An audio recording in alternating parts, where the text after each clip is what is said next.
जय हिंद। आप सभी का मेरे डिफेंस चैनल पे स्वागत है। तो आज के डिफेंस अपडेट वीडियो में हम 4 सबसे महत्वपूर्ण टॉपिक के बारे में डिस्कशन करने वाले हैं। तो जो वीडियो की पहली अपडेट है वो एडिशनल 3 कलवरी क्लास की सबमरीन को लेकर आ रही है। तो अभी फिलहाल भारतीय नौसेना के लिए 3 एडिशनल कलवरी क्लास की सबमरीन खरीदी जाएंगी और उसके अलावा मझगांव डॉकयार्ड लिमिटेड के द्वारा थोड़े टाइम पहले यह कहा गया था कि अगर उनको एडिशनल कलवरी क्लास के ऑर्डर मिलते हैं तो वह बहुत ही जल्द इन कलवरी क्लास की सबमरीन को बना के भारतीय नौसेना को डिलीवर कर सकते हैं। और इसके अलावा वीडियो के नेक्स्ट पार्ट में हम ब्रह्मोस सुपरसोनिक क्रूज मिसाइल को लेकर डिस्कशन करने वाले हैं। तो अभी फिलहाल रशिया के द्वारा भी ब्रह्मोस सुपरसोनिक क्रूज मिसाइल को खरीदा जा सकता है, ऐसा बयान ब्रह्मोस के सीईओ ने दिया है। अलावा बात करें तो कई सारे पाकिस्तानी डिफेंस एक्सपर्ट हैं, वो अपने बयान में यह बताते हैं कि ब्रह्मोस मिसाइल अगर इतनी ही ज़्यादा खतरनाक है तो रशिया इस मिसाइल को क्यों यूज़ नहीं कर रहा है, इसके बारे में भी हम डिस्कशन करेंगे। और उसके अलावा नेक्स्ट अपडेट भी ब्रह्मोस मिनी मिसाइल को लेकर आ रही है। तो आप सभी को पता होगा कि ब्रह्मोस मिसाइल को भारत नेवी की सबमरीन में इंटीग्रेट तो करना चाहता है, पर ब्रह्मोस मिसाइल के लिए वर्टिकल लॉन्च ट्यूब की ज़रूरत है। पर अभी फिलहाल ब्रह्मोस मिनी मिसाइल को इस तरह से डेवलप किया जाएगा कि जो हॉरिजॉन्टल लॉन्च ट्यूब यानी कि टॉर्पीडो ट्यूब से भी ब्रह्मोस मिसाइल को फायर किया जा सकेगा। के अलावा वीडियो के चौथे पार्ट में हम चाइनीज़ वायुसेना की बढ़ती हुई ताकत के बारे में भी डिस्कशन करने वाले हैं और क्यों भारतीय वायुसेना को लगातार अपनी वायुसेना की जो स्क्वाड्रन स्ट्रेंथ है उसको बढ़ाना चाहिए, नहीं तो चाइनीज़ एयरफोर्स से हम बहुत ही ज़्यादा पिछड़ सकते हैं। क्योंकि अभी फिलहाल लगातार चाइना अपनी वायुसेना में नए नए फाइटर जेट को इंडक्ट कर रहा है। तो इन चारों ही टॉपिक के बारे में 1 बाय 1 डिटेल से डिस्कशन करने वाला हूँ। अगर आप मेरे डिफेंस चैनल पे नए हैं तो प्लीज़ मेरे डिफेंस चैनल को सब्सक्राइब करें, बेल आइकन दबाना ना भूलें और कमेंट सेक्शन में जय हिंद जय भारत ज़रूर लिखिएगा। और इसके अलावा अगर आपको मेरा डिफेंस के रिलेटेड कंटेंट अच्छा लगता है तो मेरे डिफेंस वीडियो को लाइक भी कर सकते हो। और आपको डिफेंस के रिलेटेड कोई भी क्वेश्चन हो तो आप अपना क्वेश्चन कमेंट सेक्शन में ज़रूर लिखिएगा, जिसका आंसर मैं अपने आने वाले वीडियो में दे दूंगा। तो आज की डिफेंस अपडेट वीडियो को शुरू करते हैं। अभी फिलहाल यह चीज़ कंफर्म हो गई है कि भारतीय नौसेना को 3 एडिशनल कलवरी क्लास के सबमरीन मिलने वाली है। और जो ये 3 एडिशनल कलवरी क्लास की सबमरीन होंगी उनको भारतीय नौसेना को मिलने में उतना ज़्यादा टाइम भी नहीं लगेगा। और मझगांव डॉकयार्ड लिमिटेड के द्वारा इन 3 एडिशनल कलवरी क्लास सबमरीन को बहुत ही जल्द बनाया भी जा सकेगा। क्योंकि पहले जो स्कॉर्पियन क्लास की सबमरीन बनी उसमें फ्रांस के द्वारा जो टेक्नोलॉजी है वो देरी से दी गई थी, जिसकी वजह से जो स्कॉर्पियन क्लास की सबमरीन थी उनको बनने में थोड़ा सा ज़्यादा टाइम लग गया था। पर अभी फिलहाल भारत के पास स्कॉर्पियन क्लास सबमरीन की टेक्नोलॉजी है और अभी फिलहाल मझगांव डॉकयार्ड लिमिटेड के द्वारा पहले 5 स्कॉर्पियन क्लास की सबमरीन को भारतीय नौसेना को दे दिया गया है। और जो आखिरी 6ठी सबमरीन है वो अगले साल भारतीय नौसेना को दे दी जाएगी। और उसके अलावा एडिशनल और जो ऑर्डर है उसको भी बहुत ही जल्द बना के भारतीय नौसेना को दे दिया जा सकता है। और इसके अलावा बात करें तो एडिशनल सबमरीन आने की वजह से भारतीय नौसेना की जो ताकत है वो और भी ज़्यादा बढ़ने वाली है। इसके अलावा बात करें तो जो ये एडिशनल सबमरीन है वो भारतीय नौसेना के लिए एक तरह से राहत का काम भी करेगा। क्योंकि भारतीय नौसेना का जो प्रोजेक्ट P-75I है उसको लेकर कोई बड़ा डिसीजन सामने नहीं आ रहा है और यह प्रोजेक्ट बीच में लटका हुआ है, जिसकी वजह से भारतीय नौसेना को एडवांस तरीन सबमरीन की बहुत ही ज़्यादा ज़रूरत थी, जिसकी वजह से इन एडिशनल सबमरीन को खरीदा गया है। और उसके अलावा बात करें तो चाइनीज़ नेवी की ताकत भी दिन प्रतिदिन बढ़ रही है। तो इस चीज़ को काउंटर करने के लिए यह एडिशनल सबमरीन भारत के लिए बहुत ही ज़्यादा ज़रूरत थी। वीडियो की नेक्स्ट अपडेट के बारे में डिस्कशन कर लेते हैं, जो कि ब्रह्मोस सुपरसोनिक क्रूज मिसाइल को लेकर आ रही है। तो आप सभी को पता होगा कि ब्रह्मोस सुपरसोनिक क्रूज मिसाइल को हवा, पानी, ज़मीन कहीं से भी लॉन्च किया जा सकता है।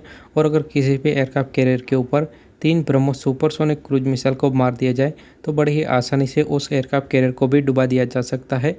तो अभी फिलहाल भारत यह प्रयास कर रहा है कि ब्रह्मोस मिसाइल को सबमरीन में इंटीग्रेट किया जाए। पर सबसे बड़ी दिक्कत तो यह आ रही है कि जिन सबमरीन में वर्टिकल लॉन्च ट्यूब होगी उसी में ही ब्रह्मोस मिसाइल को इंटीग्रेट किया जा सकेगा।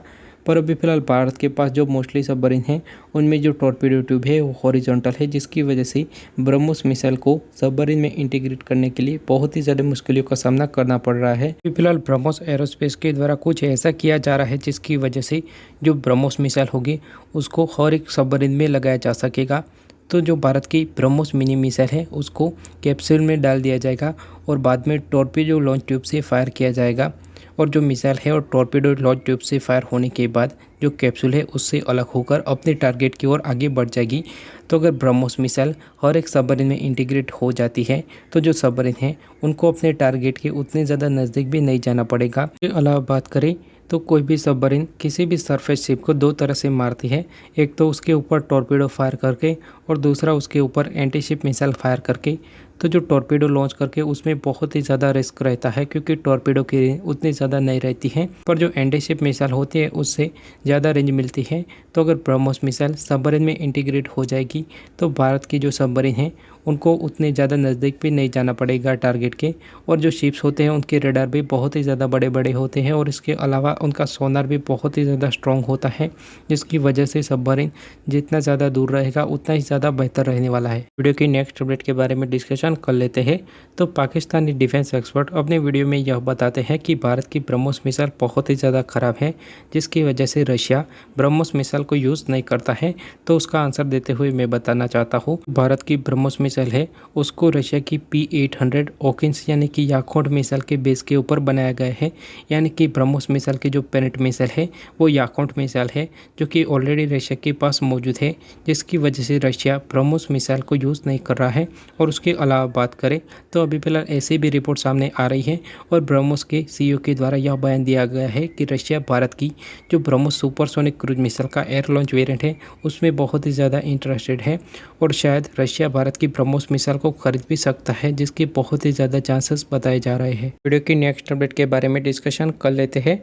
तो अभी फिलहाल कई सारे रिपोर्ट के अनुसार चाइना के पास 200 से भी ज़्यादा J-60 फाइटर जेट मौजूद है और उसके अलावा चाइना के पास J-20 के भी 100 से ज़्यादा यूनिट या 200 के आसपास भी यूनिट हो सकते हैं। ऐसे कई सारे रिपोर्टों में दावा किया जा रहा है, पर ऑफिशियल आंकड़ा कितना है वो तो चाइना भी किसी को नहीं बताता है। इसके अलावा बात करें तो चाइना लगातार अपनी वायुसेना में नई नई फाइटर जेट इंडक्ट कर रहा है और J-60 का जो J-60D वेरिएंट है यानी कि इलेक्ट्रिक वॉरफेयर वाला वेरिएंट, वह भी भारत के लिए बहुत ही ज़्यादा खतरनाक है।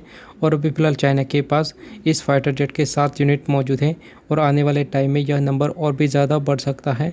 तो चिंता का यह विषय है कि चाइनीज़ एयरफोर्स में फाइटर जेट के जो नंबर है वो लगातार इंक्रीज़ हो रहे हैं और इसके कंपैरिजन में हमारे भारतीय वायुसेना में नए फाइटर जेट का इंडक्शन रेट उतना ज़्यादा नहीं है।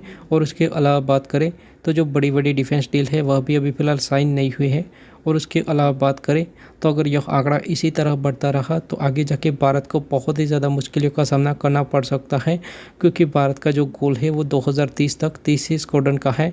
क्योंकि भारतीय वायुसेना में से जो पुराने फाइटर जेट रिटायर हो रहे हैं उनको जो नए फाइटर जेट आएंगे वो रिप्लेस करने वाले हैं। और इसके अलावा भारतीय वायुसेना का जो 42 स्क्वाड्रन वाला एम है वो शायद 2035 के बाद ही जाकर पूरा हो सके।